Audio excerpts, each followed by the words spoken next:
Today, we'll be having a bit of fun with a this or that of some of the most popular offerings across Walt Disney World Resort property.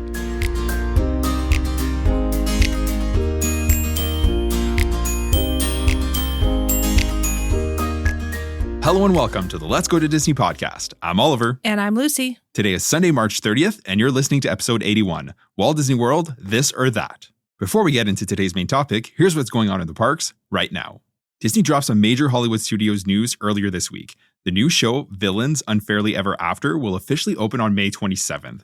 The show is replacing the space that previously housed Lightning McQueen's Racing Academy, and that's located down Sunset Boulevard, just past Rock and Roller Coaster. It'll have multiple showtimes every day, and it will feature new and cutting-edge technology. The premise is that you're taken into the realm of the Magic Mirror, where you're going to encounter villains such as Cruella de Vil, Captain Hook, and Maleficent. The baddies will share how they've been treated unfairly for so long. The Little Mermaid, a musical adventure, will also open on the same day, May 27th. It'll also have multiple showtimes each day, giving you many opportunities to catch a performance. The reimagined show will feature new puppets, props, and innovative technologies, coupled with brand new to this performance, songs. So you're going to hear classics like Kiss the Girl and Daughters of Triton, as well as returning favorites Under the Sea and Part of Your World. Disney also announced that over in Magic Kingdom, Buzz Lightyear's Space Ranger Spin is getting big updates. So the attraction is getting a new show scene, updated ride vehicles, and quote-unquote gameplay enhancements. So guests are going to be greeted by a new character in this new scene, which is going to be a robot named Buddy. And this was created specifically for the ride by Imagineers. The enhanced ride vehicles will feature video monitors and give you real-time scoring feedback, which is awesome. And it's kind of not unlike what it's currently doing. But each ride vehicle will now have handheld blasters, which will give guests better mobility and improve the overall experience. Because like as it is right now, those cannons are mounted, right? Yeah. So like, depending where the ride vehicle is oriented, it's kind of hard to aim at the targets. But like if it's in your hand, you have all that freedom to be able to move it kind of whatever. Yeah, that's definitely a really good upgrade. Yeah, agreed. And they're also going to feature always-on lasers to improve aim, obviously. And then they're going to have two different colors to differentiate between the guests like in the ride vehicle, which is also really good. The targets are also going to receive a refresh, and they're now going to be interactive. So they're going to light up and react when you hit them, which is pretty cool. And to make way for the changes, the attraction will temporarily close, obviously, and that's going to be in August of this year. And it's expected to reopen sometime in 2026. No timeline was released just yet, but we'll update you here as soon as we learn more about that. Absolutely. So Disney also announced some major deals and discounts this week. Free dining deals are back for this year. The deal applies to non-discounted vacation packages of 4 nights, 4 days with a room at select resorts, as well as theme park tickets with park hoppers. The deal applies to stays between June 29th to September 30th, October 20th to November 1st, and December 6th to December 22nd. For deluxe resorts, you'll get the standard dining plan, and for moderate and value resorts, you're going to get that quick service dining plan. Note the minimum is 4 nights, but you can apply this to a longer vacation as well. There will also be discounted kids tickets for children aged 3 to 9 for 3 days or longer, and these are actually going to be 50% off, which is really good. Really good deal, yeah. This applies to vacations from May 27th to September 20th, and they also released a 3-day, 3-park ticket for vacations starting April 6th to September 22nd. This does not include Magic Kingdom in that. Yeah, they did that last year too. Yeah, they and did. For us, it's just such a tough sell. Unless you live in Florida and you go all the time, skipping Magic Kingdom. No, thank you. Yeah, I mean, it's up to you, but yeah. Yeah, we don't like to skip it. No. There's also a savings up to 30% on select Disney Resort hotel rooms when you stay 5 nights or more for vacations from August 1st through to October 11th. And then over at Universal Orlando, they dropped Express Pass and VIP news earlier this week as well. As of right now, the Express Passes are an additional purchase on top of your ticket and will allow you to skip the standby queue at select attractions once during your park day. The price starts at $129.99 per person per day. Express Pass won't be available for Minecart Madness, which is in Donkey Kong Country of the Super Mario Nintendo World, Harry Potter and the Battle of the Ministry, and the Dragons Racers Rally over at Isle of Berk. VIP experiences are also on sale. These are 1 park, 1 day experiences for Epic Universe, and they start at $380 per person for a 4-hour tour. This will give you priority access to participating attractions, a souvenir lanyard, an exclusive behind-the-scenes experience, and VIP merchandise discount for the day of your tour and 1 complimentary valet parking voucher. Yeah, exactly. And it's interesting to see that they only have essentially the base level Express Pass to start, right? There's no unlimited version. They haven't said anything about hotel guests either, which is really interesting because we have a stay at the Helios Grand. We do, yeah. And it would be really nice if that included Universal unlimited. I'm sure it will. I have a good feeling. Yeah. So for us, our trip is getting closer every single day. We are currently 41 days out from today. So between now and then, we actually have a lot going on. Baseball season is starting for both kids, and our daughter has a bunch of dance recitals and prep for those recitals and competitions coming up. Our son Caleb's birthday is also coming up as well in under 3 weeks. Yeah, it's double digits. Yep. April itself, I don't think we have a single day where there's not something scheduled. Yeah, it's going to be a whirlwind. And I can't believe our trip is only like 40 days away. To be honest, I feel like it's not enough time, which isn't usually the case. Like normally I can't wait for it to come. Yeah. And now with everything that's going on in between, it feels like it's not enough time. And before we know it, we're going to be doing our like lightning lane reservations 7 days out. I know, it's crazy. We haven't even told our kids yet that they're going. That's right. They don't even know, which is exciting, right? But we're going to have to tell them soon here. Yes. With that said, let's get into today's main topic. So today we're going to be doing something a little different, and we thought we'd have a little fun with it. So we'll be pitting some of our favorite offerings at Walt Disney World against each other. So we've got different categories prepared, like resorts, attractions, dining and snacks, and experiences, shows, and entertainment. We'll be asking each other different questions, and we'll have to choose one or the other, with the caveat that we can only choose one, even if it's between two things that we love. Some of these are going to be hard to decide on because they're comparable, and that's by design, right? I thought it'd be more fun that way. Disclaimer here, I told Lucy what we were doing this week, but she hasn't actually seen these. So I, on the other hand, I've had some time with them, right? Because I was like preparing the outline. So yeah. It's all good. I'm ready. Yeah. So without further ado, you're up first, and let's start with resorts. Okay. So staying at a Monorail Resort or staying at a Skyliner Resort? For me, it's going to have to be probably a Skyliner Resort. Okay. Why? Just because I absolutely love the Skyliner, and one of my favorite resorts on that Skyliner is the Riviera. Okay. Yeah. Riviera is an awesome resort. For me, I think I'd have to go Monorail. Okay. And the reason is because the Poly? Yeah, like Polynesian is there. Yeah. And it's such a nice ride. Like, not that the Skyliner yes. isn't nice, but there's something about the Monorail that's just quintessential and, quintessential Disney. Yeah, 100%. So yeah, I'm going to go Monorail. Okay, I like it. So still sticking to resorts, but more resort specific, the Polynesian Village Resort versus the Grand Floridian Resort and Spa. Okay, this is a tough one. Okay. But you know how much I love the Poly. Poly has Ohana, Pineapple and I, Tambu Lounge, so Kona Cafe, right? Like they actually, you know what? They have so much. They do. They have so much good food, and like we love Ohana. We do. Pineapple and I is Dole Whip on demand. How could you not love that? Their pool is really great too at Poly. Yeah, the pool is awesome, Yeah. and Tambu Lounge also has Ohana options without actually having to do the sit down, which is awesome. Plus, what is the bar that's located there? Trader Sam's Grog Grotto. That's also a fun spot. Totally. And even Kona Cafe, right? It's like sneaky. We actually really enjoyed our meal there that the day. sushi there was really, really good. Yeah. So that's awesome.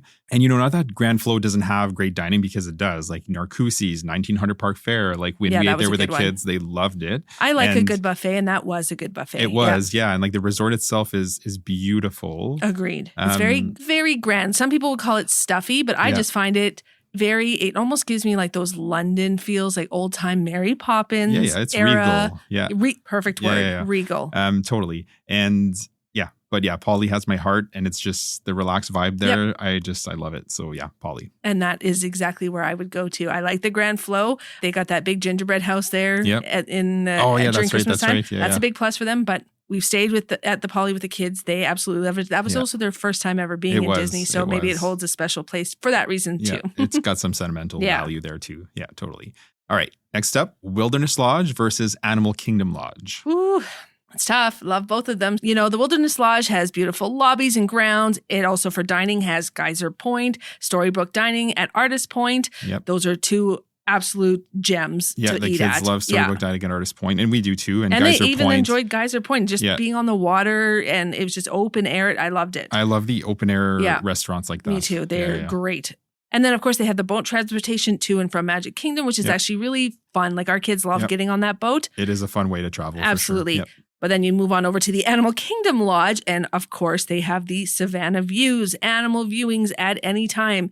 And then for restaurants, they've got the absolutely incredible Sanaa, Boma, Jiko, the Zebra Domes, which are your guilty pleasure. Over at the Mara, An absolute beautiful lobby and grounds. Just in general, just walking around the grounds is absolutely perfection. Yeah, no, 100%. And if you know a little bit about Disney history, the same architect that designed Wilderness Lodge also designed Animal Kingdom That's Lodge. right. So it's not surprising that, both of those lobbies are really impressive. That's right. All right, but you got to decide. So which one? I'm going to go with Wilderness Lodge, though. Okay. Yep. All right. I like it. I would agree. I like Wilderness Lodge as well. And then I think it's the proximity to Magic Kingdom. I think so, too. And I like that there's a boat. And you can't take the monorail from there. That is something that people may not know. You cannot take the monorail. That's right. Yes, but you got the boat and you got your buses. And you can even just walk on over once I think all the construction, it's kind of in a construction zone right now. Yeah, I don't know that. I don't think that you can walk. No, hey, we tried that. Yeah. No, we tried from Magic Kingdom to Grand Flow. But it's like kind of off behind. Yeah. You know what I mean? But it's over on Bay Lake. It's still very quick trip over to Magic Kingdom. Oh, yeah. The bus ride is probably like less than 5 minutes. And the boat ride is beautiful.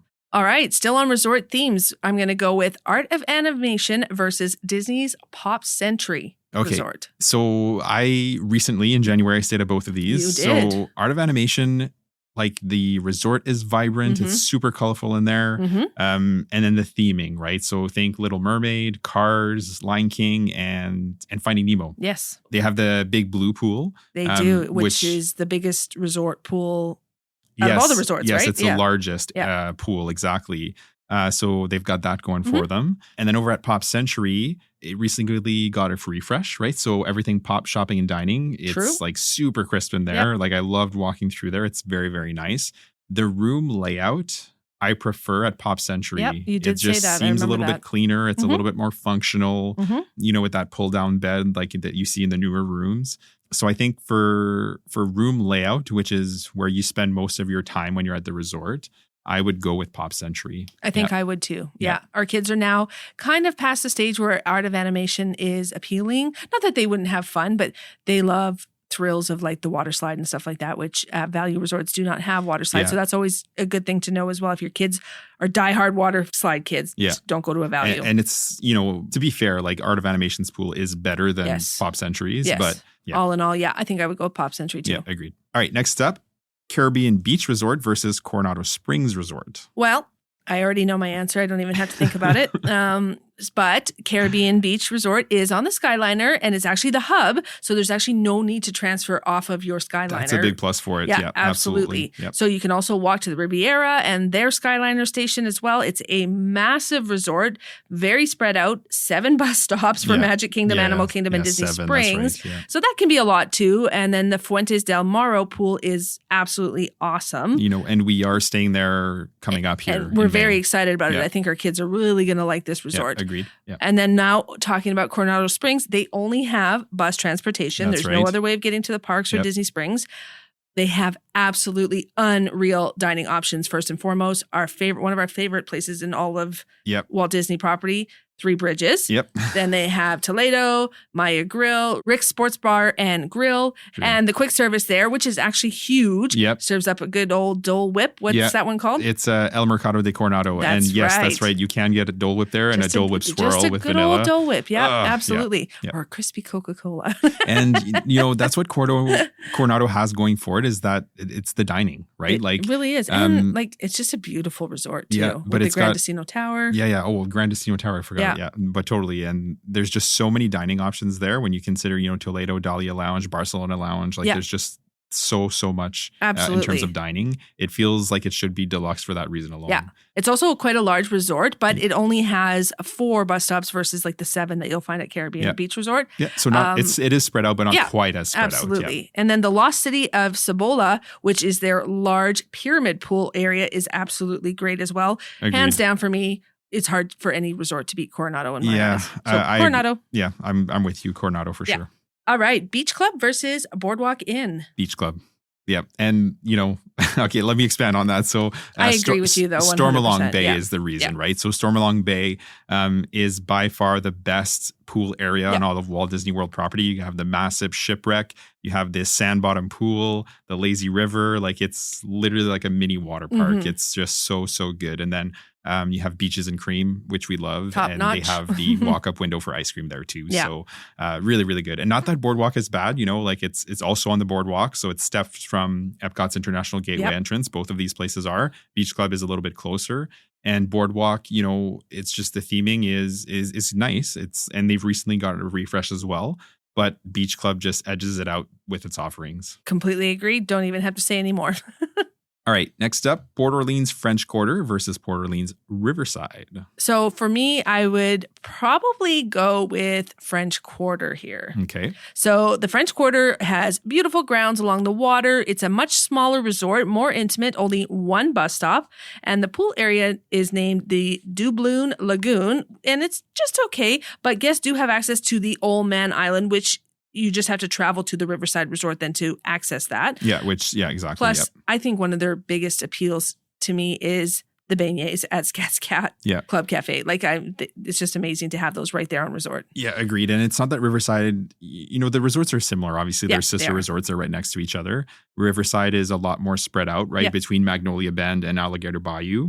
And you do have multiple stops, right? I think it's 4 there too. Yeah. Actually, I know it's 4 because I recently stayed there too. But I agree, like, French Quarter just seems more intimate. And I think because you can still have access to the pool over at Riverside, it wins then. Yeah, agreed. Yeah, French Quarter for sure. Yeah. Those beignets. Oh, so good. So good. All right, next up, we're switching from resorts and onto attractions. And I'm going to start you off here. Guardians versus Tron. Well, for me, Guardians is the best ride in all of Disney. So Guardians will win this one, but Tron is very popular. It's partly an indoor dark ride, partly outdoor, especially at night. This ride is very, very fun. It's got a canopy all lit up, which is awesome. It's fast and it's thrilling, and it's a very unique ride vehicle, which is also a lot of fun.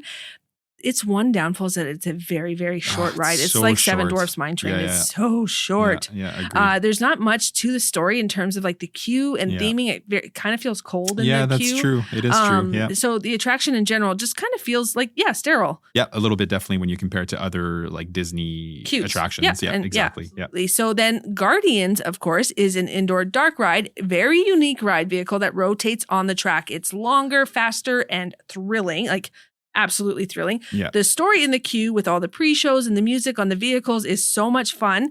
This is currently the best attraction on all of Walt Disney World property. So it's I think for you as well, it's no contest. Oh, agreed. It has to be Guardians. And you're right. Like the theming is better with the pre-show with Irani Real. Like that's the name of the character. But what's that actress's name? Glenn Close. Okay. Yeah. Her. And then there's Terry Crews with his pre-show. Yeah. And then there's the other pre-show with, Chris Pratt and Zoe Saldana. Yeah. Anyways. And just the queue is it feels a little bit more immersive. Yep. And then the ride is just unreal. Like, absolutely. By far the best. All right. Sticking with attractions, we've got Pirates of the Caribbean versus Haunted Mansion. This is tough. Yeah. Okay. This is tough because they're both classic dark rides. They are. Both are dark, slow-moving kind of boat rides, right? With an emphasis more on storytelling than actual thrills, like because neither of these attractions are thrilling. Fun fact, when Walt Disney World first opened, there was no plan to actually bring pirates to the East Coast. It was already on the West Coast, right? So it was already over in Disneyland. Mm-hmm. But they didn't want to bring it to the East Coast because they were like, okay, well, they're already close to the Caribbean. There's not going to be as much of an appetite for pirates here. But of course, in 1971, when Walt Disney World opened, guests were like, well, where's Pirates? And then obviously they had to pivot and Pirates opened a couple of years later. Just a fun fact there. Haunted Mansion is a Walt Disney World opening day attraction the other hand, right? And another fun fact is that our version sits in Liberty Square, right? We don't have a New Orleans Square like they do over in Disneyland. So the facade of the mansions are different. They have more of like a, Southern antebellum kind of feel, whereas ours is like a Dutch colonial kind of feel. And it's more like, quote unquote unkept, but that's like by design. So like the shrubs look like, they haven't been trimmed and it's meant to look a little bit dilapidated, right? It goes with the theming. And another lesser known fact, sorry, I'm just dropping a bunch of Disney knowledge here, but Disneyland's version, the stretching room, right, where essentially is this room actually stretching? Like in Disneyland, you're actually dropping. So it's an elevator and you're actually getting lowered. The reason for this is because when they put a Haunted Mansion over in Disneyland, they didn't have space for the building, like the ride building. That's true. Inside the ground. So they actually had to go under to build it outside. So that's why they had to send guests essentially down and out to be able to actually make it work. Whereas we have lots of space in Orlando, right? They didn't have that, space challenge. So it's literally purely for like, effects purposes. And the room actually moves up, right? So the ceiling goes up. You don't actually go anywhere. Then the doors open and away you go. Anyways, with all that said, that was a roundabout way of saying which one do I prefer? Haunted Mansion. Me too. Yep. It has my heart. There's something about it. And it's not that Pirates isn't great because it is, but I just prefer Haunted Mansion. I completely agree. All right, next up, a couple mountains here. So Big Thunder Mountain Railroad versus Expedition Everest. So Big Thunder Mountain Railroad is one of the more thrilling attractions over at Magic Kingdom and serves its purpose very well. It's fun and fast, and sitting at the back gives you definitely the wildest ride in the wilderness. Yeah, no doubt about that. Yep. It's a longer coaster as well, which is actually really great. It's worth standing in line when the coaster is a little bit longer. Yeah, no, agreed. Yep. And then Expedition Everest is the thrill coaster over in Animal Kingdom. It's an outdoor coaster, and it's fast and fun as well. And then sitting in the back is definitely going to give you a wilder ride. Agreed. You go backwards as well, which is always a fun little twist. Yep. And for me, even though I love Big Thunder Mountain, I'm going to pick Expedition Everest. Okay, yeah, Expedition Everest. I think I'm going Big Thunder. Okay. And it's not because I don't love Expedition Everest, because I do, and like that backwards kind of bit where, like, especially when you're sitting at the back, it's like such a fun feeling. But Big Thunder Mountain Railroad, it's just... yeah, it's really, really fast. It's, it's got a lot of twists. I prefer that one, I think. Yeah, I can see that. All right, Rise of the Resistance versus Flight of Passage. That's tough, but I think Rise wins here, and agreed. It's because Rise is an experience, right? So when you think about all the pieces that go into Rise, so you have the queue, which is pretty good. Like, there's lots of fun theming in there. But then you also have that pre-show with Ray and BB-8. Mm-hmm. You have the shuttle scene where you get, like kind of like captured by the First Order. Yep. Then you have the Stormtrooper room. And then you get like sorted into your holding cell. Then you get broken out of the holding cell. And then you go right into the actual like main part of the attraction, which is the ride vehicle. And that takes you through right escaping. Yeah. So like the whole thing has got to be like 20 minutes. And it's like unreal. Like every single bit of it is just so well done. Agreed. Flight of Passage, that queue is arguably the prettiest queue in all of Walt Disney World. Yeah, I would agree with you on that. When you think about, like, it looks like you're on Pandora, and it has like, that bioluminescence kind of like feel leaves to it. and trees and the whole thing inside. And then you have like all those things to look at as you get deeper. Like you have an avatar inside like a glass case essentially, and you can get up close and kind of see what that looks like. And then the ride vehicle itself, it's like mounting a bike, right? And it's like a whole 4-minute like flying on the back of a Banshee. So phenomenal attraction, but for me, it's got to be Rise. Yeah, and I would completely agree with you on that one. All right, next up, we got Test Track versus Dinosaur. So, these are pretty different, but they are both vehicle-themed ride vehicles, and they are both receiving a reimagining. So Test Track is definitely well underway. Dinosaur will be coming soon. Yeah, probably in 2026. Yes, exactly. So Test Track is a little jerky in the first part, but then there's no denying that the fast part where you go outside is absolutely thrilling and fun. Yeah, agreed. The theming before the reimagining was just so-so. So we're actually really excited to see what this is going to look like at Reopen. Yeah, and apparently there's been some testing going on, like the outside portion is already testing. So it's getting there. Yeah, 100%. I am curious to see what it's going to be like. So Dinosaur, the theming is very immersive and is sure to be even better as Indiana Jones. And I have been on the Indiana Jones on the West Coast, and it's an amazing ride. Yeah, agreed. So if they kind of keep it similar, it's going to be great. Yeah. So the ride vehicle is actually pretty jerky, and we have no attachment to the theming of just Dinosaur. But for me, I'm still going to go with Dinosaur. Okay, yeah. Dinosaur, interesting. I would agree when it's Indiana Jones because, Test Track is just, it wasn't the best. No. So I really needed some TLC, and it's getting that. So I think it's going to be really good. Yeah. But I think that when Indiana Jones comes in as the IP at Dinosaur, 100%, because I love Indiana Jones. Exactly. I agree. And next up, we're going to do Mickey and Minnie's Runaway Railway versus Remy's Ratatouille Adventure. That's a good one because they're both trackless dark rides, right? Yes. So like newer kind of coasters. So I do love both. What I love about Mickey and Minnie's Runaway Railway is that it's the only like Mickey and Minnie themed attraction. It is, anywhere, yes. Right? Because when true. There's so much IP and like, original rides all over the parks, but there's nothing specific to them ride-wise. Mickey and Minnie. Yeah. So I love that. And, that song is so catchy and it just sticks with you all day. And I love that song. So it's not a bad thing. But then Remy's is just so cute. Right? And I I love where it's located in the French Pavilion. Yep. And then I also love that like the little details. So like the tile on the floor, it looks small when you're like adult size, but then when you're shrunk down to rat size, they look bigger, right? Yep. Because the tiles would be bigger. And then like in the very, very great planning on Imagineering's exactly. part. And then like when you're in the attraction, you have like those little Christmas lights, like the tiny ones, but they look massive because you're rat size, right? And they just have those details.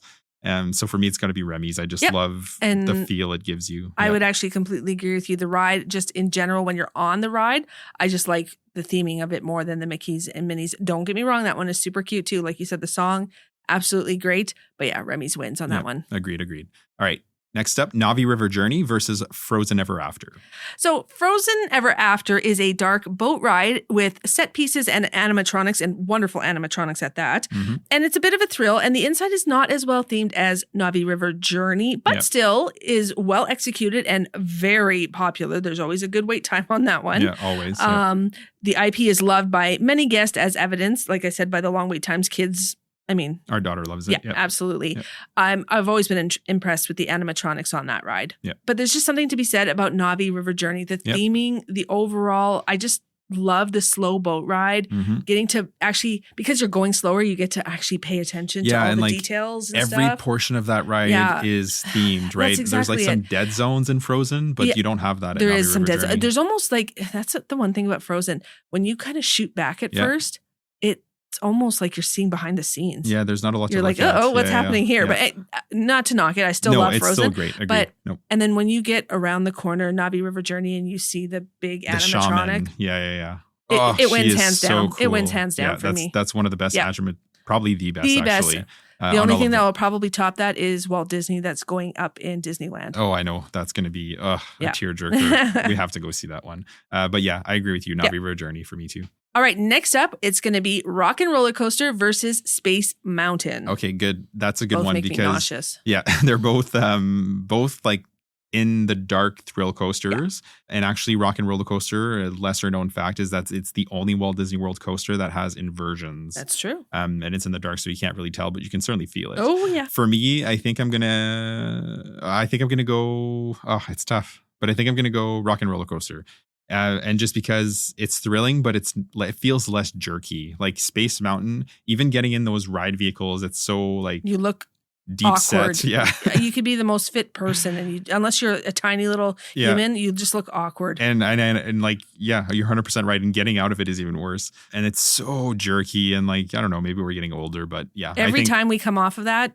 Our kids seem to be fine because they're young and spry. And we were so worried the first time they went on it. Yeah, we're both just like, oh God, my stomach. Like we don't throw up or anything, but we are definitely. Yeah. And this, like you said, my neck. I almost like close my eyes during all of Space Mountain, just praying like, is it over yet? Which like that's not cool. I don't want to have to do that. It's funny because I don't know if I told you this, but the lights were on or partially on over in the People Mover, and it actually was giving off lots of light inside the attraction. And I rode it during that time, and it didn't seem as bad. No, because when you see the track and you see what's coming, you can kind of brace for it. And I have heard that Space Mountain.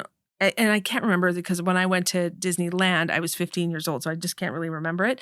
But I have heard that the Space Mountain in Disneyland is better. Yes. Because it's two side by side. It's side by side less and it's jerky, much smoother. So. Yeah, agreed. So I think overall, we both agree Rock and Roller Coaster. Yeah, for sure. Yeah, absolutely. All right, next up, Slinky Dog Dash versus Seven Dwarfs Mine Train. So for me, hands down, Slinky Dog Dash wins. Yep. But these are both wildly popular, kid-friendly roller coasters. Yep. We'd say that in terms of thrills and speed, they're pretty close to each other. I find Slinky's a little bit, because you get a little higher with Slinky up there, and it's a little longer than Seven Dwarfs Mine Train. Yes. It has that going for it. But Seven Dwarfs Mine Train their queue itself is super cute, fun, interactive elements. Yeah, with those the barrels. diamond barrels. Yeah, exactly. And you can just kind of hear like the songs playing in the background. Yep. So it's a mix of a couple of dark scene with animatronics and then the outdoor thrills.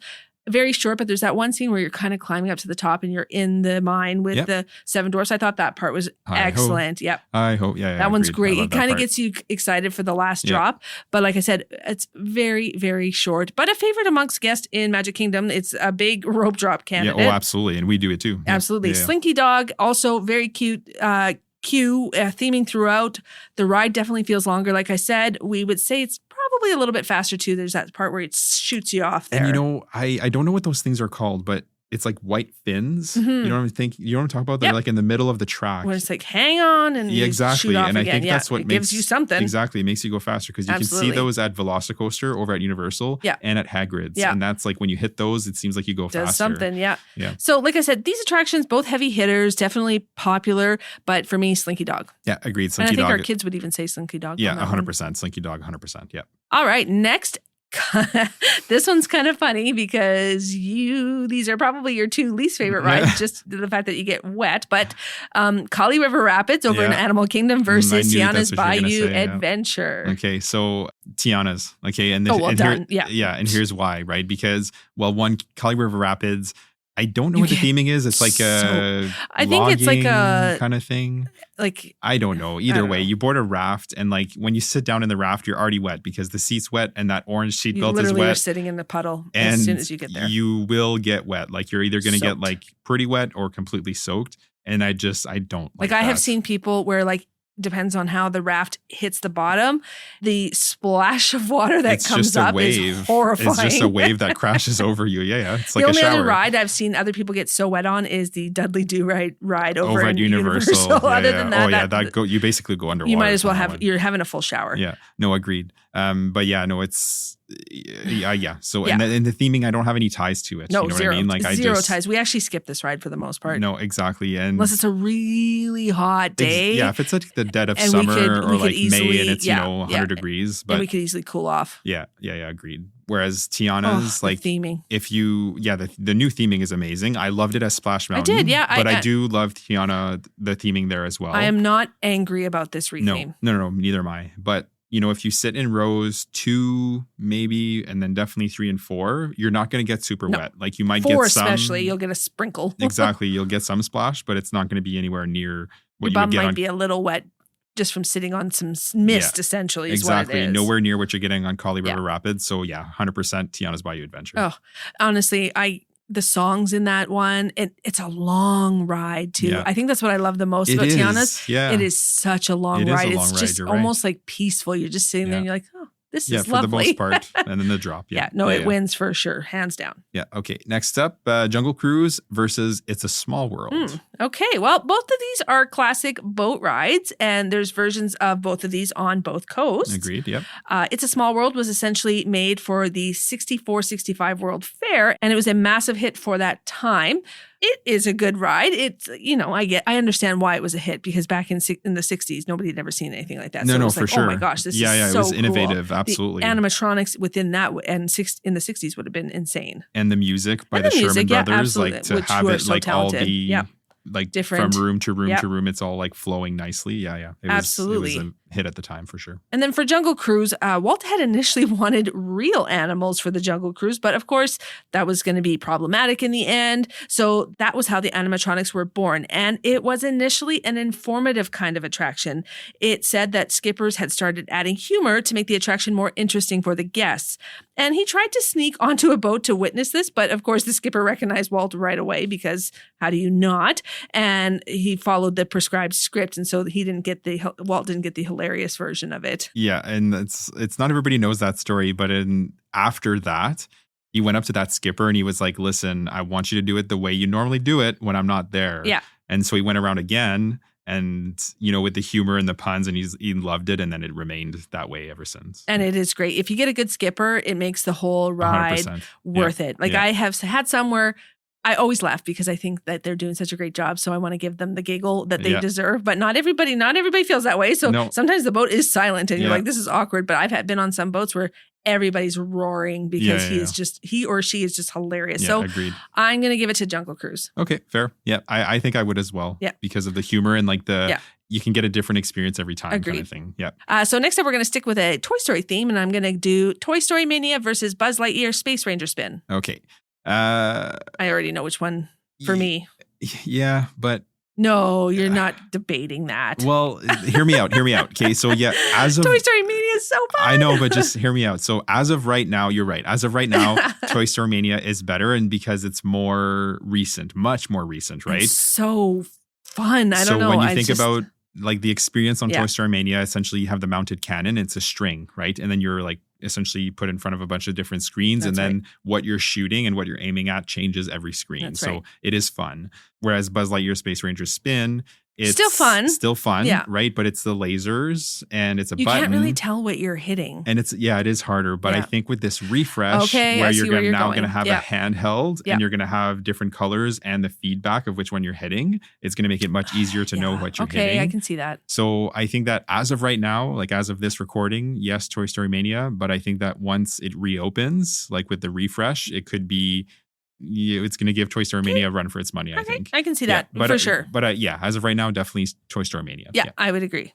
All right, next up, Enchanted Tiki Room versus Carousel of Progress. So for me, Carousel of Progress, hands down, all the way. I absolutely love that one. But Enchanted Tiki Room was one of Walt's original ideas, right? So it's hard to not give love to that one as well. And actually, when we did our Keys to the Kingdom tour, we got to have that kind of extra bit of knowledge about the Tiki Room, and I enjoyed that part of it. Yeah, agreed. So it was initially going to be very different, though. He had imagined a restaurant with live birds, but that didn't materialize for obvious reasons, because who wants bird poop in their food? Exactly. Yep. So he bought a mechanical bird on a trip and brought it back to his Imagineers to recreate and to improve, essentially. So that eventually gave birth to the audio animatronics with synchronized sound, speech, and other effects. The original opened in 1963 at Disneyland, and then in 1971 on the opening day of Magic Kingdom. It is an opening day attraction, 100%. Yep. Now, the Carousel of Progress was originally made for the 64-65 World Fair, just like It's a Small World. Yep. The song Great Big Beautiful Tomorrow, hard to not have that one in your head all day long after riding it. It is a wonderful song. Yeah. It's absolutely lovely, has a wonderful message. It was, of course, written by the Sherman Brothers, who are absolute gems. Legends. Yep. They're just special. Of course, it's always a special song when it's written by them. So the attraction went from the World's Fair to Disneyland, and then it was later moved to Tomorrowland in Walt Disney World, where it remains to this day. It's a nice long ride too. Yeah. I love it. And they just got a refurb kind of on the seats, so it doesn't feel, it kind of gave it a nice refresh. The seats were getting ratty. Yeah. But I don't know. There's just something about the animatronics in that one and just seeing it through the years. So special. Love it. And I can't even imagine what that must have been like, seeing that for the first time in the 60s. Yeah. Those people must have been like, wow. Agreed. That's insane. I'm with you too. Like Carousel of Progress, hands down. Yep. So let's move on over to dining. So quick service versus table service. If you had to pick just one for the entire trip. Ooh, that's tough. That is tough. Okay, so all right. So so quick service, like it's quick, it's easy, it's cheap. That's another one. It's cheap. Yeah. Yeah. And what I love about quick service too is that you can order, less portions. So for example, like you can order off the kids menu, right? If you sit at a table service restaurant and you're an adult, you can't order off the kids menu. You. And that's the thing. And like you also, not that you can't, but like it's, I guess, quote unquote, frowned upon to like share entrees. Yes. Whereas at a quick service, like again, you want to get a big plate and share between two people. They could care less. You want to order a kid's meal, have at it, Yeah. and like you want to get a side of fries and like share it amongst three people. That's totally cool, right? Yeah. So it does give you that flexibility. It does. And there's less of a time commitment. Yeah. Whereas table service, there's more of a time commitment. It's more expensive. You're more tied into whatever, like if it's a prefix or a buffet or whatever that cost is per person. But there's something to be said about, sitting down and being served, like in taking a break, having a seat. Yeah. And that's the thing in the table service restaurants. That's what being on vacation is, exactly. Right? And it's like, typically speaking, they're much more quiet and relaxed, right? True. Like those, think like Pinocchio Village House, Starlight, Cosmic Rays. It can be insanity in Backlot those. Express. Like it can be super, super busy, right? Yeah. But if for the entire trip, just one, I think I'd have to go quick service. You know what? I'm leaning towards that because honestly, each park has an amazing quick service to offer. Agreed. At least one amazing quick service, if not multiple. Agreed. And if you had to do like all. And each resort has an awesome quick service. Yeah. So honestly. Yeah. Agreed. Quick service for sure. But yes. If you had to do just one, definitely quick service. Yeah. And it's cheaper. Yeah, exactly. All right. Next up, kind of on the same vein, traditional dining, like table service, quick service versus snacking. Ooh. And again, you can only do one. Okay. Well, snacking is very nice because typically speaking, they are very easily shareable. Yep. You can try way more foods from way more places, allowing you to experience way more throughout the day, Yeah, like especially I'm thinking like with Epcot. Exactly, the food right? booths. Yep. We are snackers at Epcot. We usually do a sit down, but like we are snackers at Epcot, Throughout especially the day. during a good food booth season, right? Yeah. So it can get expensive though. Most snacks are not cheap around Disney, and so that for adds sure. up We've quite definitely quickly. dropped a couple $100 at the I food don't even want to booths. know how many Yeah. we've dropped. So then traditional dining can also be quite expensive, but so sometimes it's just nice to sit and have a full meal and not have to try and like find a spot to eat amongst a bunch of different places Yeah, and no, to try and agreed. figure out Yeah, where totally. to eat. So Yep. we can definitely see both sides, but if I had to pick one, I'd probably still pick traditional dining. Okay, fair enough. I think I would go too. Like, Yeah. I think snacking over like a week would eventually get old. Yeah. And you'd want to And have like just a sit down. Yeah. I'm not much of a breakfast person, so I do enjoy good snacking throughout but I always need a nice supper. Yeah. So All right. that's why it wouldn't really work for me if I had to pick just That's one. fair. Yep. All right. So dining specific to table service, Ohana breakfast versus Topolino's breakfast. Topolino's breakfast. For me, like Topolino's is not only a better kind of breakfast experience, it's the best character meal on all of Disney property. Truly interactive, Yeah. fun. It's Mickey, Exciting. Minnie. It's like Mickey, Minnie, Donald, Daisy. So it's The four core. Yeah. And they look so cute. They're Like so Minnie's cute. wearing like a nice little like French Riviera dress, and Mickey's got his like paint blotches on his like apron, and then the food. So they bring It's you to die for. like a painter's bucket Yep. with like a bunch of pastries, so like croissants, muffins. I cannot wait like for May. a bunch of, and then they have the dips. So they have the strawberry, the hazelnut, which is and- essentially Nutella. Yeah, and There's a whipped cream. and butter. Oh, butter. It's Baby, that's what it's it just is. straight Yeah. up butter. And then of course it's Their coffee is delicious. yeah, the coffee's really good. And then it's an a la carte menu.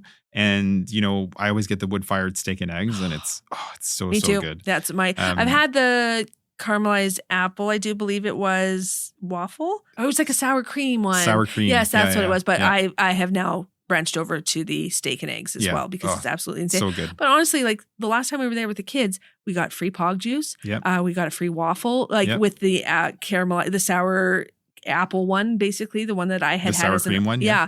I don't know. It's just Yeah, our waiter was awesome. Yep. absolutely Yeah, agreed. So it's got to be Yep. Topolino's. Yep. agreed. All right, next up, Cinderella's Royal Table versus Mhm. Be Our Guest.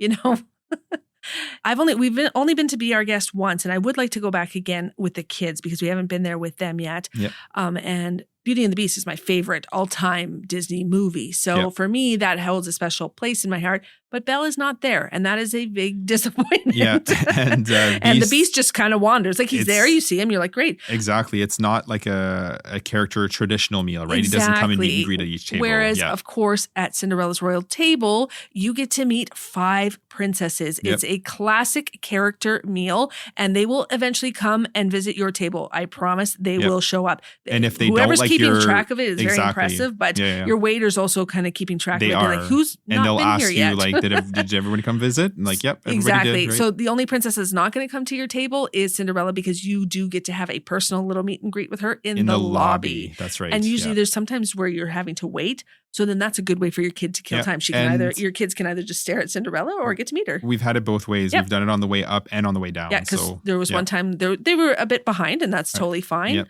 And then one time we got up right away. So for me, I think even though I absolutely love Beauty and the Beast, I'm going to pick Cinderella's Royal Table because I have been there now, experienced that with my kids. It's pretty awesome. Yeah, agreed. I would agree with that. CRT it's probably the most popular reservation to get in the It's park for a expensive, reason. though. Oh, it's so expensive. I but wish it wasn't so expensive, but I do understand why. Yeah, but there is something about eating in the castle. It's just to say yeah. you've been up there Yeah, and exactly. had a meal. Agreed. CRT for me too.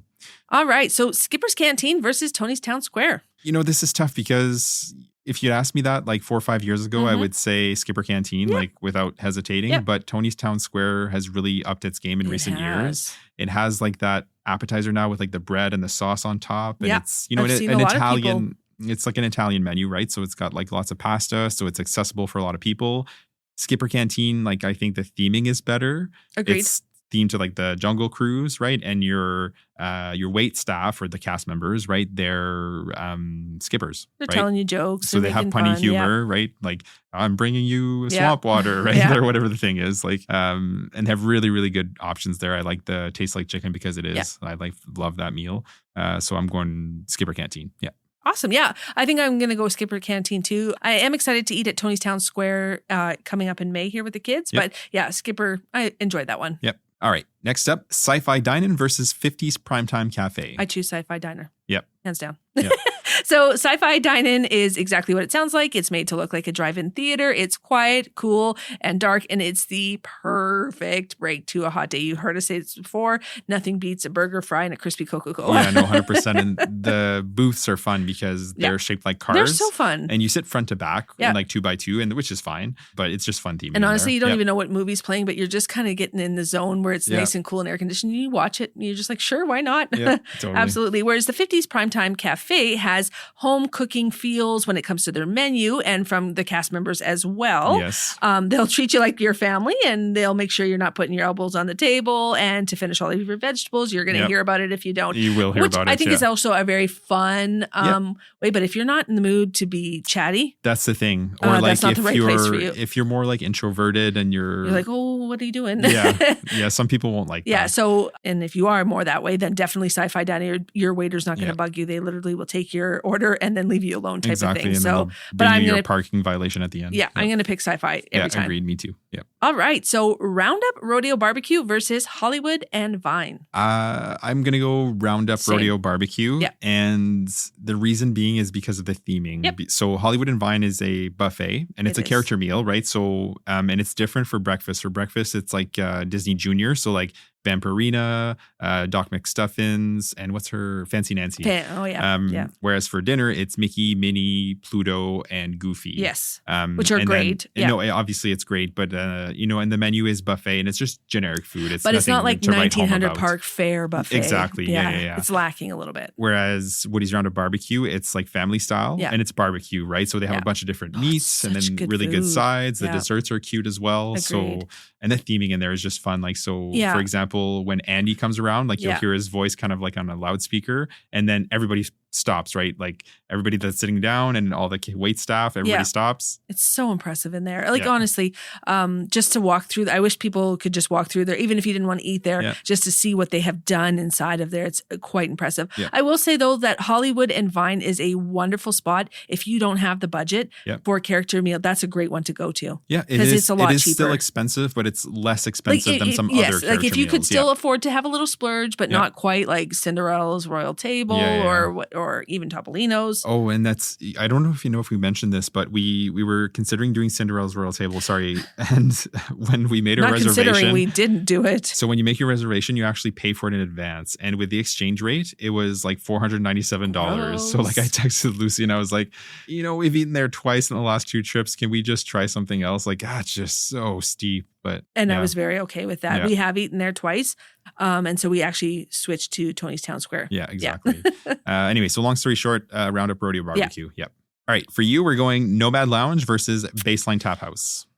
Oh, I love a good Baseline Tap House sit down, but Nomad Lounge just for its location, its vibes. I'm just all over that. Agreed. So Nomad Lounge for me. Both are very relaxed vibes, actually. Yep. So they do have that. Baseline has actually a pretty extensive menu of beers, and the food is good there, but it's definitely limited, right? They just have a handful of options. Yeah, just a handful. Yep. So they have a really good pretzel and charcuterie board. We will say that. And it's a really great place to just take a moment outside because most of the tables outside have nice umbrella shading. So it's great. And just people watch because it's one of the busiest sections of Hollywood Studios where people are going into towards Galaxy's Edge. Yeah, absolutely. But I don't know, Nomad Lounge, much more relaxed Definitely, vibes. Especially You're on the patio. By the water with the greenery all around you. That patio, absolutely perfection. Water views, super quiet, fun cocktails on the menu, and definitely a much more extensive food menu as well. Yes, absolutely it does. Yep. Including the bread service from Tiffin's next door, which is absolutely delicious. Yep. So Nomad for sure. Yeah, I think so. I like you. I like Baseline a lot. You can't go wrong with either, but yeah, Nomad edges it out for sure. Yeah. All right, I'm going to hit you with the second one here, Via Napoli or La Hacienda de San Angel. Darn, those are good. When I said Via Napoli, because we love it there, yeah. I'm going to go with La Hacienda de San Angel. Okay. Yeah. I love a good Mexican food, and they have good Mexican food They there. do. They really do. They have really good appetizers, drinks. just really good Mexican food. The vibes are actually really relaxed there as well. Yes. Lots of seating, but the restaurant just actually kind of feels a little bit more intimate and quiet. Whereas Via Napoli, it is chaotic in there. It can get chaotic for is. sure. I agree I'm not saying every single time, but almost every time we've been there, there's a lot of it's seating chaos. and it's like really high ceilings. It's so loud. like, It's yeah, so exactly. loud in there. Totally. But the pizza's amazing. Yeah, the pizza is amazing too. They got a good Caesar salad. They got a good, I think I've had sangria there before. The kids enjoyed it. Lots of seating there. Just a little bit louder and more chaotic after an already loud and chaotic Epcot day. So that's why I would choose La Hacienda. Yeah, I would too, I think. Yeah. Okay, so Ohana bread pudding versus Sanaa bread service. The bread theme. Yeah. And okay, so hear me out. So I think which one? So Ohana, the bread service always comes at the end. So it does. And we always eat way too much there. So we're always like already stuffed by the time the bread service comes out. And we eat it, but you can tell we're both like, ooh. We're both stuffed already, but like it's, with that caramel sauce on top of the bread pudding and the ice cream, it's all like it's super, super good. But I'm usually so stuffed. Whereas Sanaa, the bread service, it's an appetizer, right? So we always go in there hungry. Yeah. And it's basically, it's 5 breads, 9 different sauces. So good. And it's so, so well done. Oh, God, it's tough. You're more of a sweet versus savory, and I am more savory versus sweet. Okay, so, you're right. So I'm going to go Ohana bread pudding. Yeah, and I would go with the bread service. Okay, interesting. I do enjoy a good sweet, but my thing has always been more chips versus sweet and like savory. And I would go for chocolate before you. Yeah, absolutely. Agreed. Okay, good. For you, Boathouse versus Homecoming. That's over in Disney Springs. Yeah, both excellent restaurants. Boathouse is a massive restaurant with an even more massive menu. Everyone will definitely be able to find something that they want to eat there for your entire party. Agreed. It's like everyone's restaurant. Exactly. Yeah, totally. But honestly, Homecoming wins because it's a smaller restaurant with a smaller menu of that Southern comfort food, but they execute this one perfectly. The drinks are on point. Yeah. The appies, those the main moonshine drinks. the main menu. So for me, Homecoming. I agree. I would say Homecoming as well. Yeah. So next one, California Grill versus Narcoossee's. Okay, so both of these are signature dining experiences over on the Monorail Loop. Yes. Okay, so California Grill is on the 15th floor of the Contemporary. That's right. And Narcoossee's is over at the Grand Flow. What's good about California Grill is that it gives you great fireworks view, and they actually pipe in the music at fireworks time. And if you ate there earlier, so let's say you ate there at 6 and the fireworks are at 9, you can bring your receipt back and go on the patio and watch the fireworks from there. Pretty sweet deal. Pretty cool. Yeah. And then Narcoossee's has like a really good surf and turf menu, and they just like revamped it in 2024. So the space is beautiful, and it's got like windows overlooking Seven Seas Lagoon, and it also gives you really good fireworks views. But I think we're going to go California Grill. I think I would too, just for the location of it and the fact that you can go back to the patio afterwards if you want to. So I would give it to them too. Yeah. So I'm going to give you this one as well because you just went to Raglan Road. So Raglan Road versus Wine Bar George. Ooh, I'm going to go Raglan Road. And because you and I went to Wine Bar George last trip, so that would have been in September. And the food there is good. Like the saganaki on fire was delicious. The hummus was like super smooth. What else did we have? We had charcuterie. I was going to say we had like some salami. And then we had those frosés, like 2 each. They were super, super good. Yeah. But Raglan Road was just such an unreal experience. I will say like Wine Bar George didn't have much of an atmosphere. No, 100%. It's like it's a good date night place, right? So it's quiet, it's intimate. True. Whereas Raglan Road, like there's music, there's dancing, there's it's just there's a lot going on, and the food is just those fish and chips are amazing. Yeah, I'm a sucker for good fish and chips. I'm really excited to go back there. Yeah, I haven't actually been, so I'm really excited to go there. Yeah, and we're taking the kids there in May. Yeah. I think. I Raglan Road for me. Yeah. I think I'll probably pick that one too because just how much you've hyped it up and just seeing it on social media, that's what I would go for as well. All right, switching gears here, we're going to lounges and some of the best theme lounges on property in my opinion. So Trader Sam's Grog Grotto versus Oga's Cantina. I'm going to go with Oga's on this one only because I just love the theming. And no matter what, both of these, you have to sit with other people you don't know. So like for me, that's not a big deal. I don't even mind standing at Oga's Cantina because there's always a table or something that you can rest on. We stood with the kids last time and they were fine. Sophia was dancing and our son was just grooving with his drink. So, but Trader Sam's is very well themed, really hard to get into though. But they have fun drink options, kind of forces you to mingle basically due to your seating Because situation. we did that when we So if went. you don't want to what is mingle it? with other people. We sat with like a DVC couple. Yep. And then a grandma and her granddaughter. Absolutely. Whereas Olga's Cantina is definitely similar, but it's super well themed. Also forces you to mingle, given that you're going to be next to other parties, but not It's as bigger. much though. Yes, Yeah. it is bigger. So Trader Sam's is smaller, feels more intimate, but I'm still going to go with Olga's here. Yeah, I would agree with that. Yeah. And Trader Sam's, like you said, is really, really well themed, but I'm a Star Wars fan, so Olga's. All right. I think I know where you're going with this next one, but Geyser Point versus Three Bridges. Oh, okay. I hesitated, but Three Bridges. Yeah, okay. me too. And the reason both of these are very similar restaurants in the sense that they're both like outside open air restaurants. Geyser Point By the overlooks water. Bay Lake, right? And Three Bridges overlooks Lago Dorado, which is the lake over at Coronado Springs. And it literally intersects Three Bridges. That's where the name come from.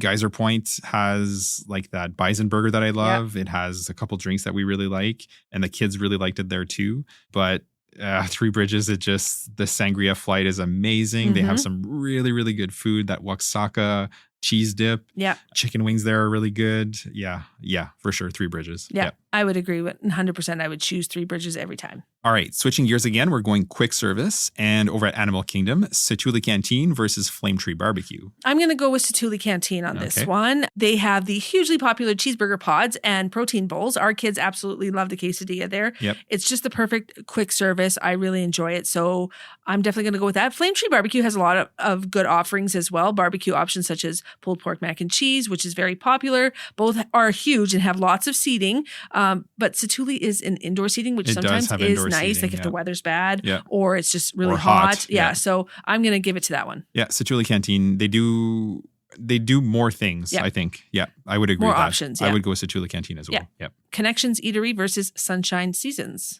That's a tough one. So just quickly, Connections is over by like where Guardians is. It's like the newer place, whereas Sunshine Seasons is in the Land Pavilion. It's been there a while. Yeah, it's been there a while. But they do also have some really, really good healthy options. They do. They have a good.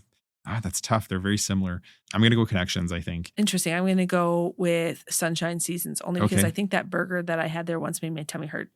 Over at Connections? Yeah. Oh, yeah. No. Okay, that's fair. You know what? I'll stick with Connections. Fair. Yeah.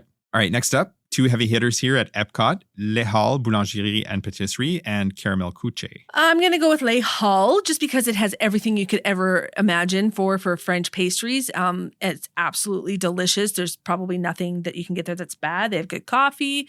Caramel Couche, don't get me wrong, is a caramel lover's dream. They have lots of great options, but you do have to like caramel, whereas I do appreciate the sweet and savory side of Les Halles. Yeah, okay.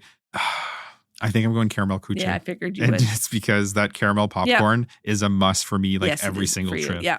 And all their other stuff too, like that butter bar, their like pressed sandwiches, like it's just everything's good. Okay, Woody's Lunchbox versus Docking Bay 7. Ooh, that's tough. I think I'm gonna go Docking Bay 7. Okay. So Docking Bay 7 is over in Galaxy's Edge. Obviously, Woody's Lunchbox is in Toy Story Land.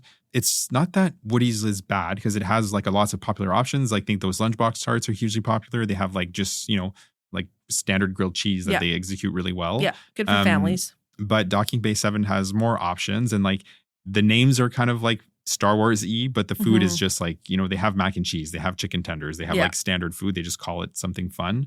But I think it has more options and it's in Galaxy's Edge, which I love. So yeah, I'm going Docking Bay 7. Woody's Lunchbox, their seating used to suck, but I think that they have changed that to make it a little bit more effective now. Yeah, they did update it a bit. Yeah. But I think I would also go with Docking Bay 7 as well. All right, next up, ABC Commissary versus Backlot Express. I'm going to go with ABC Commissary all the way just because I love all the options there. But Backlot Express does have some good options as well. Tons of seating there. Yes. These are massive, both of them. Both of them, yeah. I think Backlot might be a little bit bigger even. They have some outdoor versus indoor seating, which is nice. Commissary has a few tables outside, but it's mainly an indoor seating. Does it have tables outside? Yeah, when you're walking you just kind of see them there. I see what you're saying now. They both have the varied menus for sure, but just like I said, the ABC Commissary has just more healthy options when sometimes you just need a little green in your life after eating a bunch of snacks and stuff. But the Backlot Express has the Wookiee cookie, which is hard to beat. Yes. Oh, you're right. It does have the Wookiee cookie. Oh, that's tough for me. Yeah.